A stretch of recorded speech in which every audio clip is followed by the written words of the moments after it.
Whether you call it painting on location, open air painting, or plein air painting, the French term, it's painting out in nature, the way the old masters did it. And what better place to paint than in Eureka Springs, where there's a masterpiece on canvas just about everywhere you look.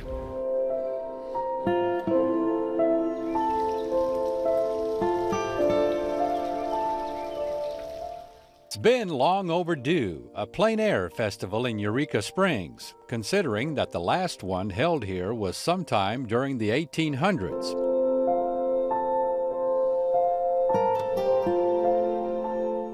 Art is a huge part of Eureka Springs, and so we do a lot of the workshops, and we've taught lots of plein air workshops. And so when this group of painters in town came and said, we want a festival, I didn't have a clue what that meant. And so I started researching all these places, all the way from Maine to Colorado to California, and it was huge. Oh, we have to do a plein air festival. So I told this group, they're called the Plein Air Painters of Eureka Springs, that I would help them organize it and get it moving. So about a year ago, we started the process. And I don't know, it's just taken off in this town. It's probably been, for me, from a business perspective, the best PR ESSA's ever had, because everybody's just really fired up about it. And we're bringing artists from all over the country. And come and paint this place. I mean, the place is beautiful. So it is an artist haven here.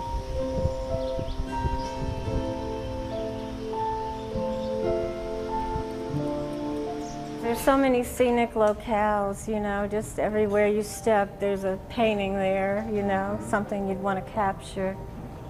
And plein air painting it gives you such a vitality and a freshness to your art that you can't capture working inside a studio.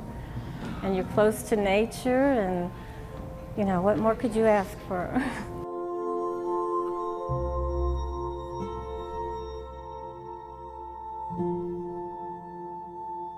We are in a wonderful location here in Arkansas. We're at the historic Crescent Hotel near the downtown area of the very charming and paintable city of Eureka Springs. We have a diversity of landscape here. We have mountains, we've got rivers, we've got streams, lakes, flora, fauna. It's beautiful, beautiful here in Arkansas. Now, tell me about this type of outdoor painting. I mean, this is what artists have done way, way, way back. You know, you think about France and, you know, people out in the open and on easels and painting and... Yes, well, particularly with the advent of the tubed paint, which was, by the way, an American who invented tube paints. We think about Monet, Van Gogh, people that were painting outdoors, and plein air, as we sometimes call it here in Arkansas, plein air, but it's plein air in French, which means the open air. So you're responding to nature immediately. So there's an immediacy to the painting, and makes that much more lively and charming than sometimes you get from studio work.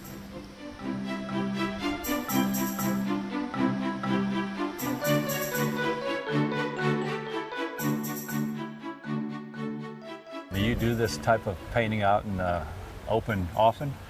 Yes, quite a bit. And I also travel, like I've done here, to other states and other cities to paint. And it's my favorite way of painting. So I do it as often as I can. It's the old school way, yeah, I guess you might say. True. Yeah, it's really the best way to capture the light, and really you see so much better out here than you would see in the studio. Used to paint a lot in the studio and from photographs, and now I just don't like doing it. It's just not the same. This is the, best of both worlds. You're doing what you love, and you're out here in the great, outdoors and nature. Absolutely. It's a wonderful thing. It's like one guy saw in an interview once, he said, "This is my office." Exactly.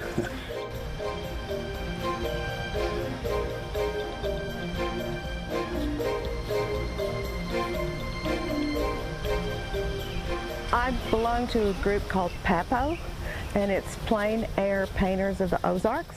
And we paint every Wednesday morning from April through November. And there's a group of about 50, and usually about 15 of us show up. And we paint all over Northwest Arkansas. We come to Eureka on those Wednesday mornings, and we go as far as southern Missouri and then back down to West Fork. So we cover a large territory, and they're grouped from all over, so it's real fun. And then this, being right here in Eureka, was just too tempting for it. There's probably 12 to 15 of us from our group here. And, but there are a lot of people here from all over the country, which is nice. And since it's the first one, it's pretty exciting to be a part of that.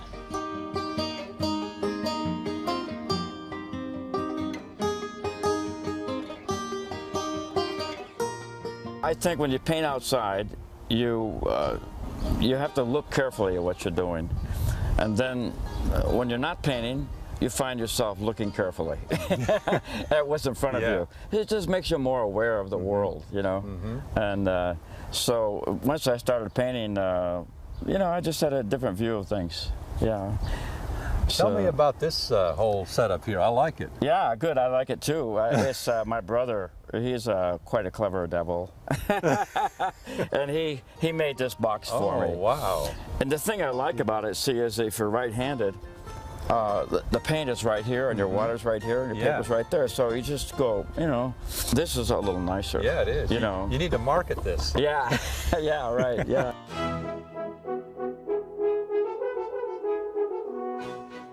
So take it outside and bring out the artiste in you, Plein Air.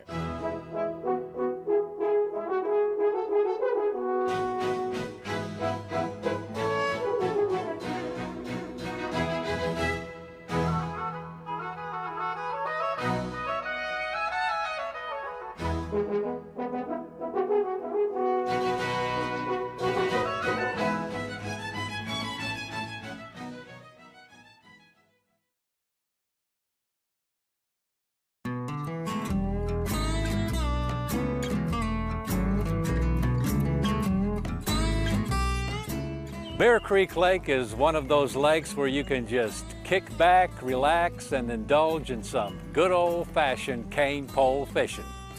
That's what I'm talking about. There's just one thing. I forgot my straw hat, dang it.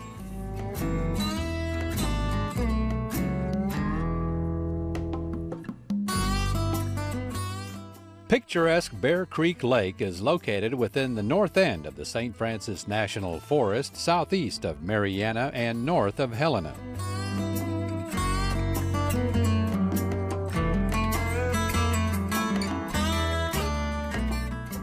Here you don't necessarily have to have a boat because there's plenty of great fishing from the bank.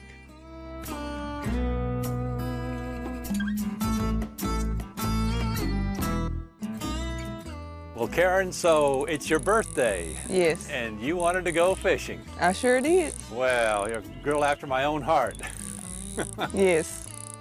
So what did, you had some good luck today? Yes, we caught a few. I guess, how long have you been fishing? Almost all my life. Really? Mm-hmm. What about this lake? What do you think? Is this the lake you mostly go to and fish? Yes, I come here in Lake Firestone in Jonesboro, Arkansas.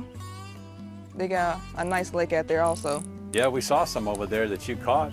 Not bad for the pan. Oh yeah, I try. Karen even baits her own hook, which is another plus in my fishing book.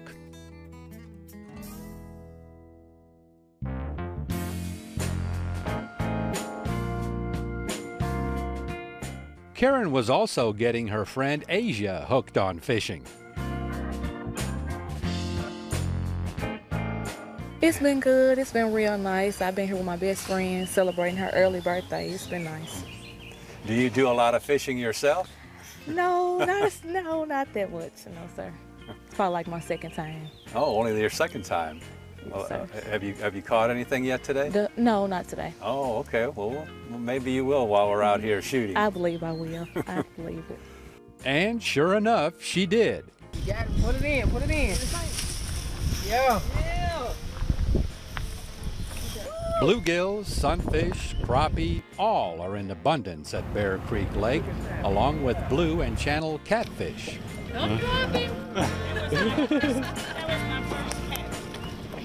Grew up here, Marion. Me and my aunt used to come out here, Miss Cat, take me back over there at Mississippi Point. Back on that end, it's you count 3 points, right on that peak. Man, good fishing, good fishing.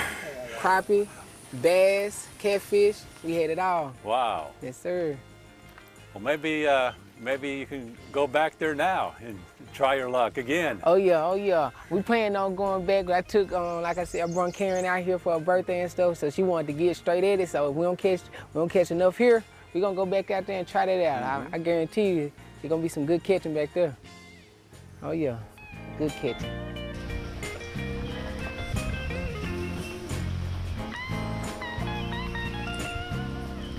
Well, Beulah, I love your fishing pole. Oh, thanks, Chuck. That's plain and simple. Yes. It's kind of a more modern version from the traditional cane pole, huh? Right, because this is collapsible. Yeah.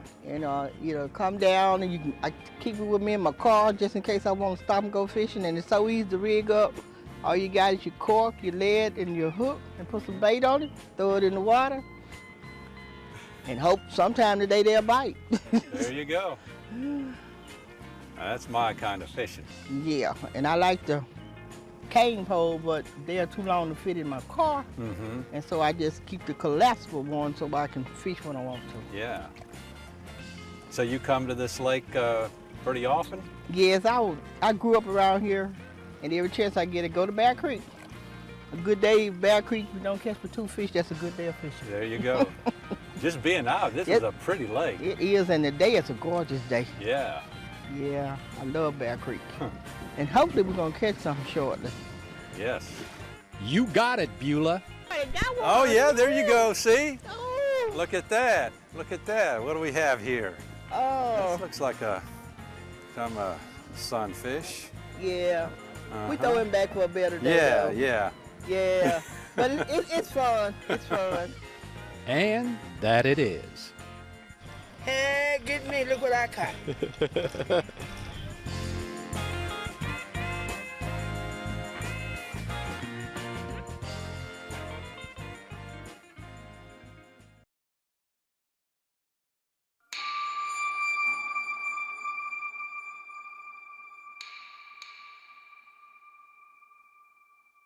It was April 27, 1865, about 7 miles north of Memphis and east of Marion, Arkansas, when the Mississippi River steamboat Sultana exploded, killing more than 1,800 passengers. That's more than the Titanic.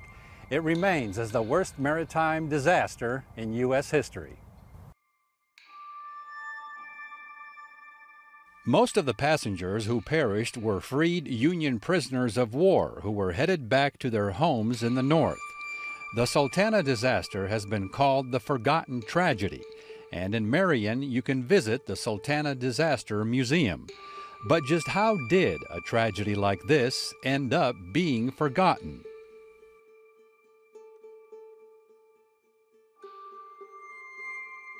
It was the killing of Abraham Lincoln. After Abraham Lincoln was assassinated, there was a search for John, for Booth. People were looking for him. And he had finally been found. All of this is happening at the same time, and not only that, the death train was taking Lincoln's body home to Illinois was going on at the same time. Probably another thing is people were tired of hearing about it, these horrible tragedies that were going on. Plus, you have to remember, we live in a day of instant communication. They didn't have Fox News or CNN at that point. So word didn't get out. The first news account was almost 48 hours later that it had even happened, and that was in the Harper's Weekly. So there was a lot that went on.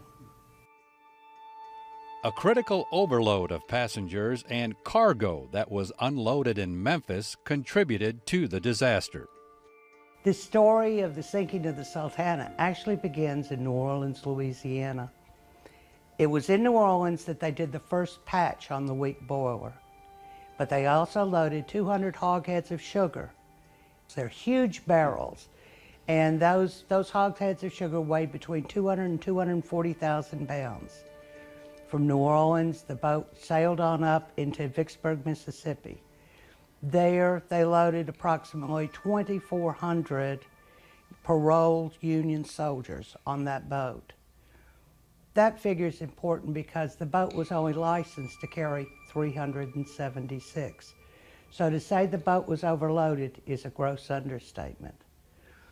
The boat then proceeded from Vicksburg to Helena, where the last photograph was taken, and that's probably the photograph everybody sees of the Sultana, is the Helena shot. It then proceeded on upstream and came to Memphis, Tennessee, where it left off 33 passengers. But that's not what's important. What's important is they unloaded the hogsheads of sugar. The boat then sailed from there to Hopefield, Arkansas, directly across the river to get a load of coal. And from there, the boat didn't go 10 miles before the boilers exploded. Once the sugar was taken off that boat, the pitch and the yaw of the boat, because it was so out of balance, caused the water in the boilers to leave the boilers exposed to heat, but with no water in them. So when the water flowed back over that area, it hyperfilled the steam in the boilers, and not one exploded, 3 of them exploded.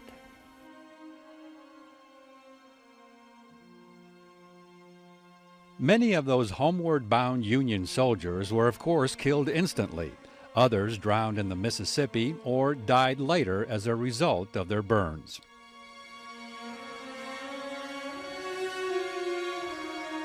Remember, these are people who had seen war at its worst and had captured and seen prison camps at their worst, and they had their hopes built up. They were headed home.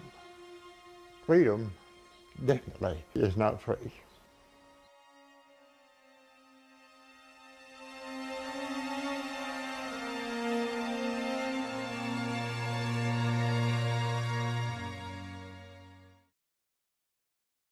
On this plane, you get a whole lot more than just a tiny bag of mini pretzels. You get a full meal, the way it used to be, and you don't even have to have a boarding pass.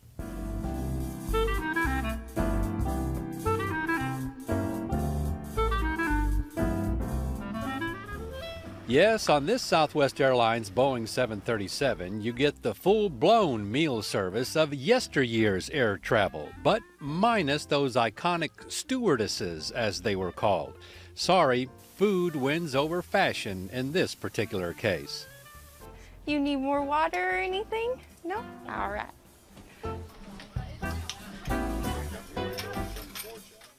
Parachute Inn began as a regular restaurant in 1967 at the Walnut Ridge Regional Airport. But then in 2005, when the serving of meals expanded to a permanently grounded airliner, well, things got a little wacky, as was described in several food articles. They said it was wacky because they'll go up on the airplane and have dinner, and the kids are in the cockpit screaming and yelling, "We're going to crash, we're going to crash," and or they're taking them to Hawaii, and it's just a lot of fun. People really enjoy themselves. So how did you acquire this Boeing 737 here? Well, actually, I did. And the previous owner, Donna Roberts, they used to deassemble airplanes over here, and she told the company, "I want an airplane." So they brought her one over, and she had a carpenter come in and change the seats around to where everybody can sit at the tables, and she went with it from there, and it just was a big hit.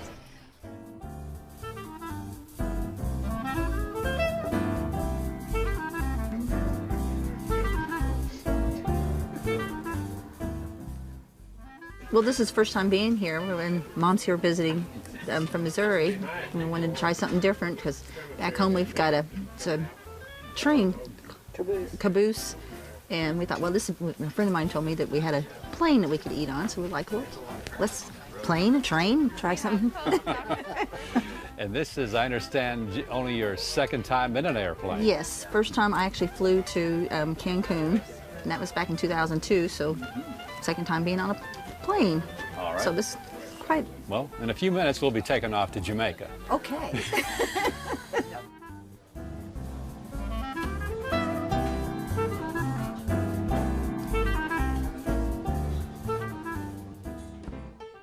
Well, I've only been on a plane one time, so this is my second time. It's very nice. I like it a lot. It's cool. So- It's real life. It's lifelike. So where would you like to take off to? I'd like to go to California to Okay. visit my teammates. Shout out to my teammates. They're from California. All right. Well, we'll see what we can do. Sweet, sweet. Or we could fly to nationals. We could fly to Louisiana. That'd be cool. How'd you like the food? It's so good. It is, The isn't mashed it? potatoes are on point. On point. Yeah, they're pretty good. And the rolls.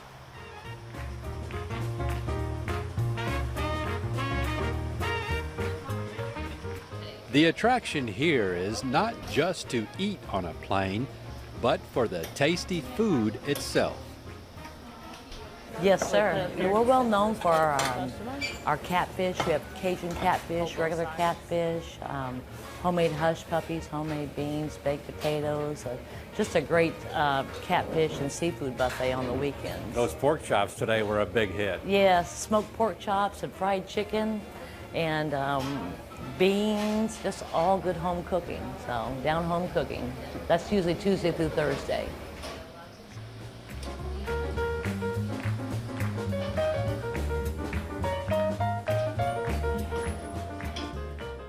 First time, this is my first time eating here, and I've never been on a plane, so if this is a real plane, it's pretty cool.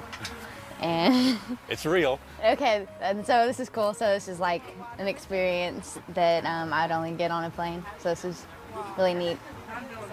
What do you think of the food? The food's very good. It's kind of like a home cooked meal, so it's really tasty.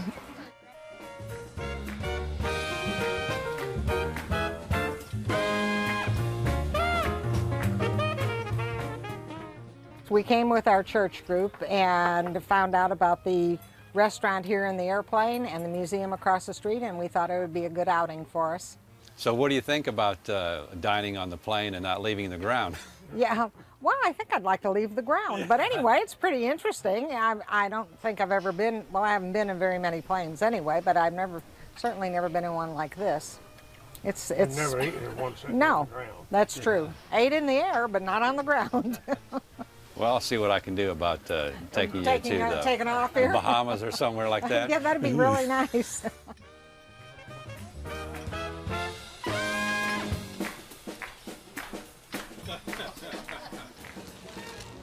It is my first time here. I've heard about the Parachute Restaurant a long time ago, but I just never made the trip over. So it's my first experience here. It's been a very good experience. The food is really good. It's a unique experience. I don't know anywhere else that you could have an experience like this to eat on a plane. I've eaten on a plane at about 30,000 feet, and this is much more comfortable eating on a plane on the ground for sure. Doing all right? And of course, the food is better too. The food is way better, way better. Yes, yes.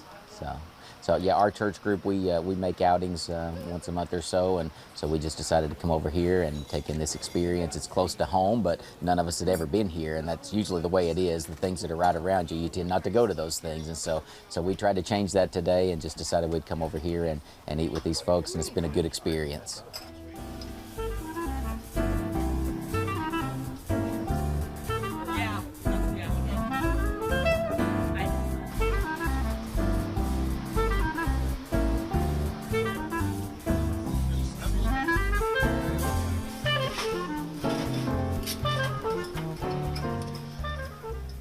So dine for yourself inside the Southwest Boeing 737 in Walnut Ridge. And to view this episode again or any one of our others, visit our website at aetn.org/exploringarkansas. And don't forget to like us on our Facebook fan page. And we'll see you again the next time for another exciting adventure on Exploring Arkansas. Roger that, cleared for takeoff.